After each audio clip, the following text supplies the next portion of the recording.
The holiday travel season is upon us. You may be preparing to take your family on a long car ride or be flying somewhere. Your travels may be taking you to stay with family or to stay in a hotel. Some children will be sleeping in their own room during these trips, and some of you will need to be room sharing. And on top of everything else, many will be traveling to different time zones. And you're navigating some family expectations. So, today I'm going to share tips to help you with all these different forms of travel and my thoughts on managing our families as we try to navigate keeping sleep schedules. Hi, I'm Allison Egidi, a pediatric sleep and wellness coach and a mom of two. I love to help parents find solutions. This is How Long Till Bedtime.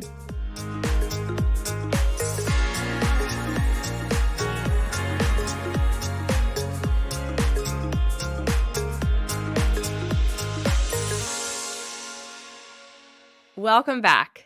It's the holiday season, which is either the most joyous or stressful time of the year.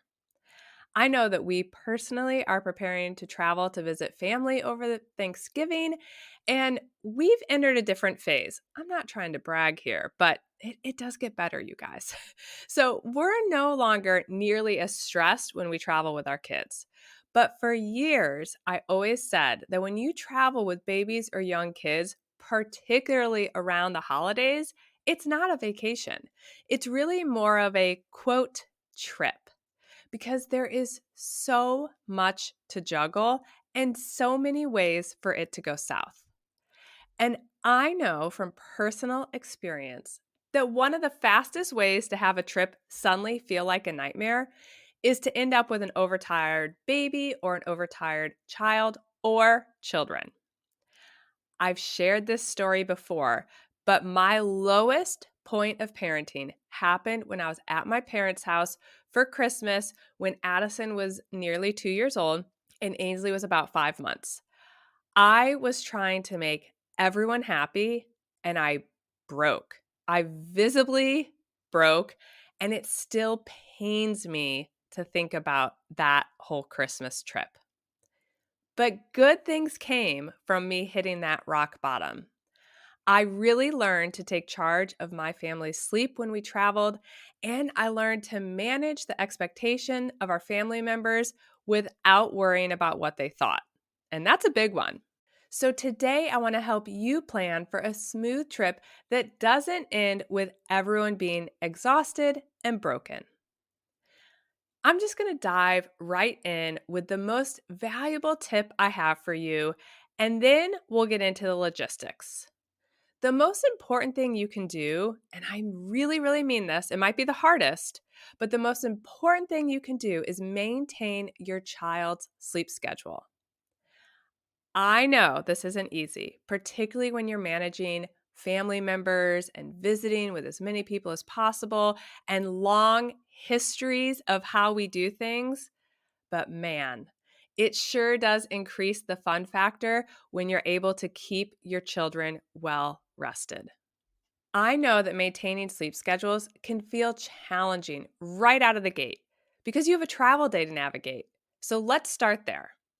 If you're traveling by car, the best thing you can do is work to ensure that your child naps during their typical nap windows.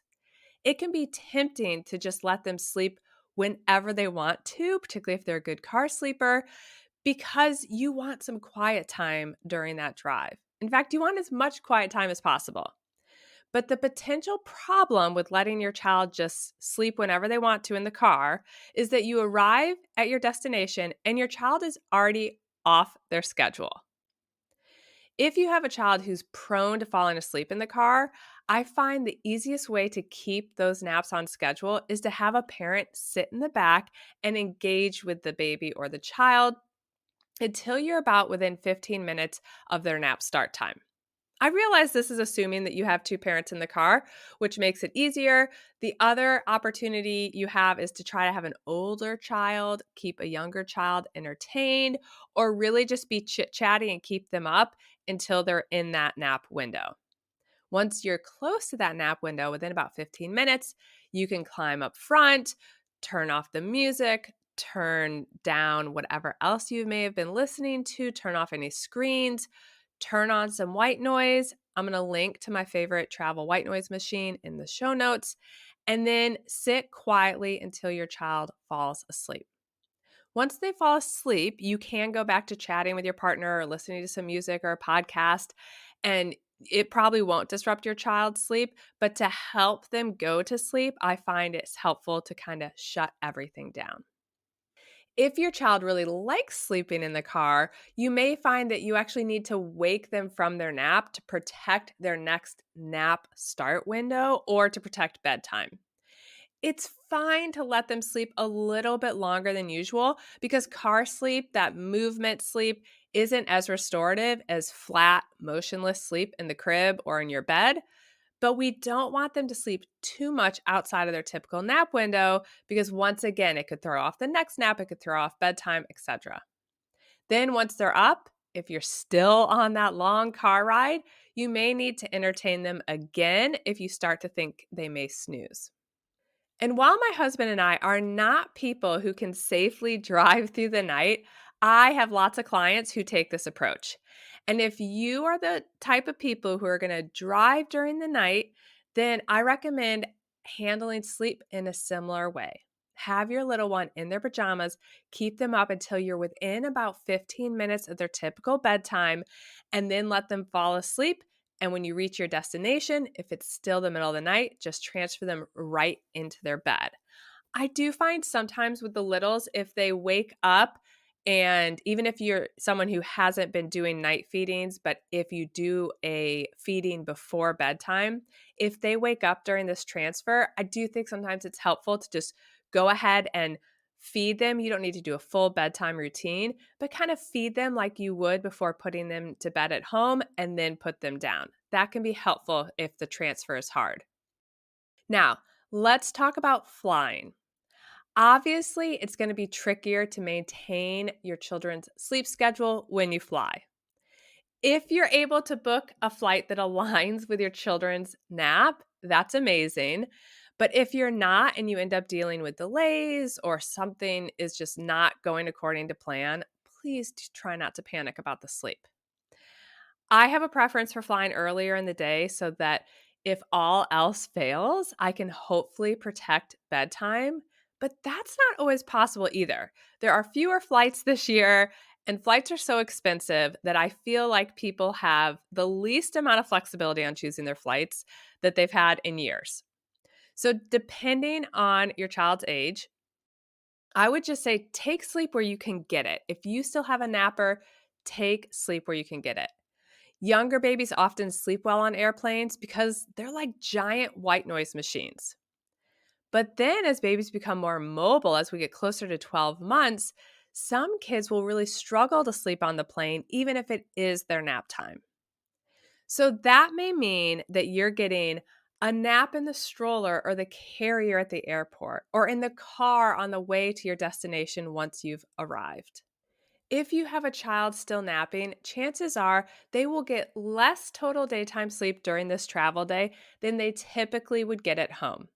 And it is very likely that not all of the sleep will occur during the typical nap windows. Stressing about this is not going to be helpful. You already have enough on your plate. So just go through the day reminding yourself that an early bedtime is your friend. I actually recommend building that idea into your schedule when you arrive. Plan to put your child to bed 30, 45, maybe even 60 minutes earlier than usual.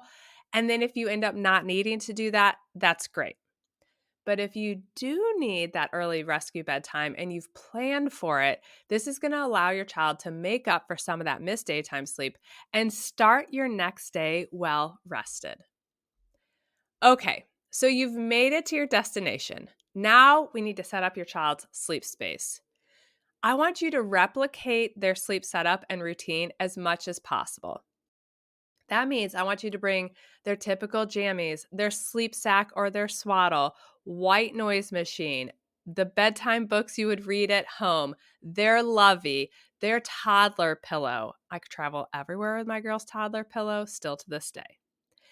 If you have a toddler clock, which you know how I feel about those if we have children over the age of 2, don't forget to bring the toddler light or clock. I even have families who will bring the sheet that their baby slept on the night before so that when they put it on the crib in the new location, it smells a little bit like home. So once you have your room set up, I want you to move forward with the assumption that your child is not going to have any sleep issues in this new space. Put them to bed or down for a nap at their typical time, do their typical bedtime or nap routine, and then hope for the best. Go into it with a positive attitude, just like you would at home. If they are thrown off by the new environment, it is totally fine to provide a little extra support while they adjust. And remember that keeping them on their schedule is also going to help them adapt and adjust to this new space.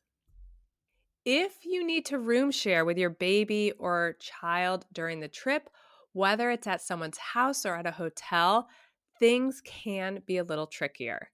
But it also might be a non event depending on your child's personality. So go into it assuming your child is going to sleep just fine. If they're a little bit older, explain what's going to happen. You're going to put them to bed, and then when it's time for you to go to bed, you're going to come in here and sleep. If you have a baby or a toddler or even a preschooler who's still able to fit in a travel crib, I highly recommend the Slumber Pod, which goes over your travel crib and makes it blackout and like their own little space. It's awesome. And it helps so many families who need to share space, and it travels really easily. It folds up very small and it can go right into your suitcase. If you're interested in purchasing a slumber pod at a discount, you can use my discount code, which I will also include in the show notes. It is sleep and wellness $20, and you'll save $20 when you order from their website. If you're staying at a home, you can do that typical bedtime routine and then leave the room like you typically would. If you're at a hotel, however, you're going to have to change things up because you can't just leave the hotel room. So, there I want you to do your typical bedtime routine and then hang out in one of those little hallway nooks that head towards the bathroom or the bathroom itself, depending on the room setup.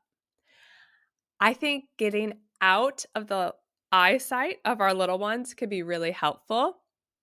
And I cannot tell you how many times I've put my girls to bed in a hotel room. My husband has headed down to the lobby, and I have sat on the side of the tub or even in the tub reading a book or watching a show until my girls fell asleep. And then once they fell asleep, I would slip into bed and watch a show on my iPad with some headphones. So just stepping away, but obviously still being in the room, can help kids fall asleep when you're sharing space in a hotel. And because I'm someone who likes to prepare and have a plan, I always like to play out the worst case scenario. Let's say you're staying at a hotel and your 2-year-old wakes up during the night and starts throwing an absolute fit because they see you right there in the bed and they no longer want to sleep in that travel crib. What are you supposed to do then? Well, obviously, you're not going to leave them to cry or scream for very long because the neighboring room is definitely going to call the front desk and complain. If you're unable to calm your child down while keeping them in the crib by, rubbing their back, reassuring them, letting them know you're there, chances are they're going to end up out of their crib and possibly in your bed. I feel like that's kind of the most regressed we can get at this point is we end up co-sleeping. If the sleep situation regresses to that point, don't panic. Don't panic. I just want you to plan to do a total reset the moment you get home. I don't want one night to go by where you let things slip further or stay in their not so great place. When you get home, just go back to the typical healthy sleep habits that you practice at home. Kids, even infants, are so smart. If you always get things right back on track as soon as you get home, even if it means a little kind of reset or your child's frustrated briefly, if you quickly do that each time, it is not going to take more than a few trips for your child to realize that things might be a little just different when you travel. But when you're at home, here's how we handle sleep. Here's how we practice healthy sleep habits at home. And each reset is going to get easier and easier until it's a non event. Now, let's talk about traveling to different time zones. Generally speaking, I recommend switching your child to the new time zone ASAP. It's important to remember that our circadian rhythm is primarily driven by natural light and the rhythm of our day. So, when we eat meals, etc. So I find the faster switch to be easier and better for everyone involved. And if the time difference is just 1 hour, I would say you can either switch them or not switch them. But the bigger the time difference, the faster and more important it is, I think it is to switch. So back in the day, when we used to travel a lot between northern Indiana and Chicago, there was a 1 hour time difference. And we've done it both ways. We've switched the kids, we've not switched the kids. I just don't think it's that big of an event. And so handle that whatever works best for your schedules. Particularly if you're only going for a night or two, then you might not even want to switch them. But when you go on a longer visit or a bigger shift in time, it's always best to switch pretty quickly. And if your kiddo is overtired or wakes too early one morning or too early from a nap, just use that extra bedtime and then maintain their schedule the next day. So let's give a little bit of an example here. If you're traveling cross country and dealing with, let's say, a 3 hour adjustment, I still want you to switch it in a 24-hour period. And we might even do it instantly. If naps were a mess and your child's gotten less sleep than normal, it's often easier to do an instant switch because they're just tired and disoriented, and we could kind of switch them right away. If that won't work because the timing of their day or it would result in them going to bed way too early, depending which way you're traveling, switch them halfway right when you arrive. So if you're traveling west to east, that may feel tricky because your child might not be ready to go to bed that early. And if that's the case, the most important thing you can do is wake them at their typical time the next morning, even if that means they got less sleep than usual. So you may need to wake them at, say, 7 a.m., which I realize back home would be 4 a.m. But that is how you're going to shift them. You're going to wake them at their typical time and then have them nap at their typical times that first full day, and then go to bed in their typical window that second night. So we want to make a quick shift, assuming that we're staying more than a couple days. Now, I want to touch on managing family expectations during the holidays. I did a whole episode on this with my husband last year. We'll link to it in the show notes. And I've shared this advice before, and we talk about it in that episode. But the very best advice my husband and I received from a marriage counselor after we became parents was to prioritize our family unit. So that is my husband and me and the kids, and to make decisions that were best for our family unit, to communicate those decisions to our extended families, and then to not worry about how anyone else felt about those decisions. That was not our problem. I realize this is way easier said than done, and it took some practice. So I won't say it feels easy out of the gate, but it was a complete game changer for us. And over time, our families accepted our style, and we did not do it in a way that put them out. I mean, they may have felt put out, but we did not demand that they change their schedules. We just dictated what our schedules were. So let me share an example.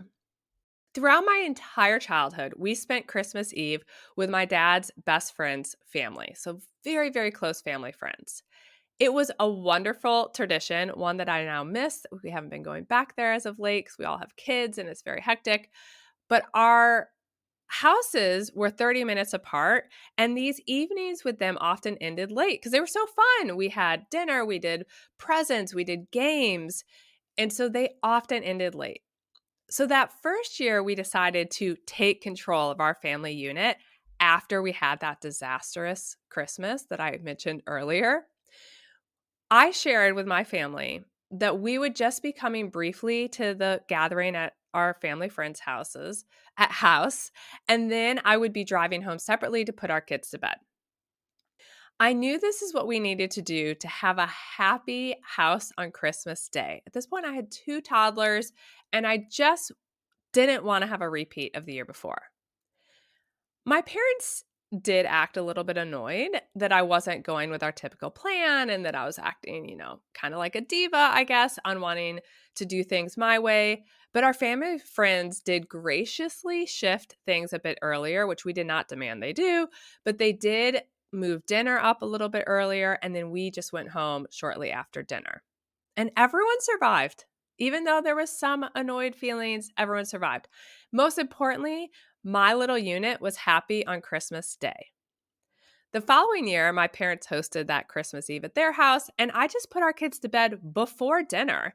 And then Mike and I got to enjoy the games and festivities after dinner. Mike's family wasn't quite as accommodating to our sleep schedules.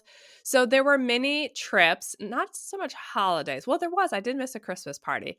But there were many trips when the kids were little where I just skipped a lot of things. I just didn't go. So I would have Mike go join his family out at a dinner that didn't start till 7 or 7:30 or at a party, and then I stayed home with the girls. In fact, that last Christmas that we went back to Chicago, our flights were delayed. It was a debacle of a day. Our flights were delayed. It was negative 10 degrees when we landed there. It was already past the kids' bedtime. There was a big family reunion happening that we had planned to take the girls to briefly, and we just scrapped it. So we got our rental car. I dropped Mike off at this restaurant where the party was happening on the way to his dad's house. Then I just went back to the house, got the kids to bed, and I totally missed out on seeing a lot of the family members. They missed out on seeing the kids, but it was the start of our trip to the Midwest, and we both knew it just wasn't going to work. So there were times where he just did the things with his family, and I skipped out on them with the girls just to keep all the trains on the track for the rest of our trip. So that's how we kind of chose to handle things. And I am sure that some people in his family, and probably mine as well, thought I was nuts. But I kept my sanity, and my girls enjoyed their days with the family. So it's okay if your family or your in-laws don't understand why you want to prioritize your child's sleep schedule. It's also okay for you to hold your boundaries and to insist on maintaining those schedules, even if it means you miss out on some of the things. You're going to feel like a real adult when you do this. Trust me, it's kind of a game changer. And eventually, you holding that boundary and schedule will become the new normal for everyone.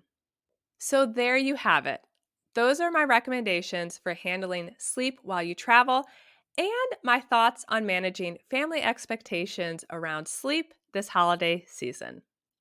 Thanks for listening today. I hope these tips are helpful and they help you feel more confident as you head into the holiday travel season. And before I hop off, I want to ask a quick favor. If you've been enjoying this podcast, it would mean the world to me if you would rate and review it on Apple or Spotify. Thanks so much, and I'll see you next week. Bye for now. Thank you for listening to How Long Till Bedtime. To learn how we can work together to improve your child's sleep, please visit sleepandwellnesscoach.com.